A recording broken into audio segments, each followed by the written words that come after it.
So if you're here, you may be asking yourself, what exactly is a turbolaser? Well, I'm Commander Red, and I'm gonna give you the answer to that question. Hopefully. Maybe. They're just naval ship guns. You can go home. Your question is answered now. Or you can continue to watch me be cynical and talk about useless stuff for 4 minutes.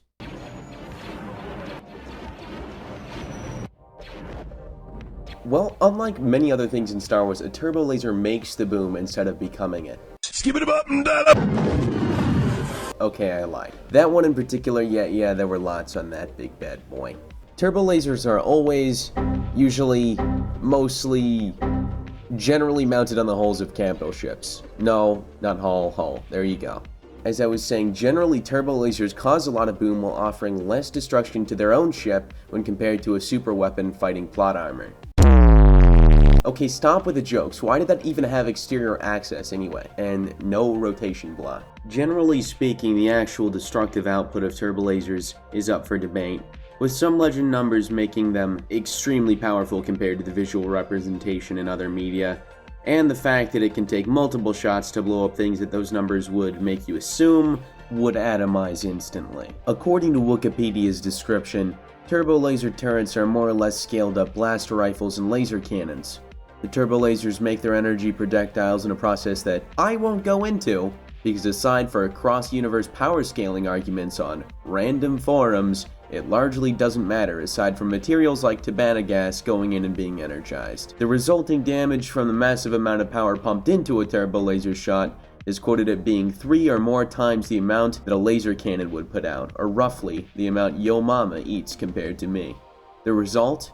Big honkin' damage numbers. The range of power shown on screen compared to things cited in dialogue or book text goes all the way up to an operation known as the Base Delta Zero, in which one or several cruiser and above-sized vessels use their turbolasers to reduce the surface of an entire planet to molten slag, making it about as useful to either side in a war as a stale donut. According to Wikipedia sources, despite legends debuting this maneuver with the Acclamator in the Clone Wars, it is only recorded in canon in Star Wars Rebels, and even then is never fully showcased to be possible or practical, only really mentioned as a potential tactic. The turbolaser damage shown in that show would make it, at least visually, very difficult to split apart a planet's crust in any short amount of time. Unless you're really patient, I'd rather just use bombs.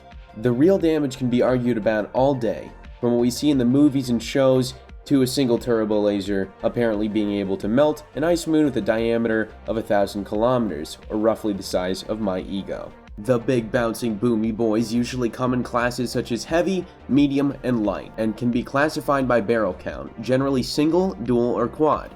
Rare instances such as the octuple barbettes of the Imperial 2-star destroyers do exist, but would require a lot more maintenance and power to maintain the gains of damage and range. They can also be in batteries or considered cannons, though the actual output of these are not consistent among all lore, much like my editing. Turbolasers can also be mounted on the ground. Look at that little ground boy. Aww. Isn't he cute? They'll screw up your landing craft and your ground vehicles nicely though. These can be placed on turrets, large vehicles such as the M6, or just look really scary. The W-165 Planetary Turbolaser also exists, and it has all the charm of a Sarlacc pit. This bad boy would also greet your orbiting forces with the subtlety of an atomic bomb landing inches from a china shop, but we don't buy them for stealth. The downsides of turbolasers are largely universal, at least until you reach some of the targeting systems with later Mon Calamari cruisers. They're big, they shoot big boom boom, they turn slow. This means that they suck balls at shooting fast things like snub fighters. Rebels use snub fighters. The Imperial 2 has no laser cannons, while the older variant had some. The Death Star 2 was an inside joke.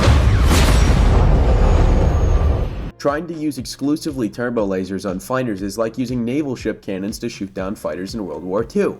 Sure, you might hit one, but chances are your gun moves at a snail's pace and you get shot to bits. That's what laser cannons are for, and in a summary, that is exactly what a turbolaser is, a capital ship-to-capital-ship weapon. Treat it as such. Unless you are a squid man, then do whatever the hell you want.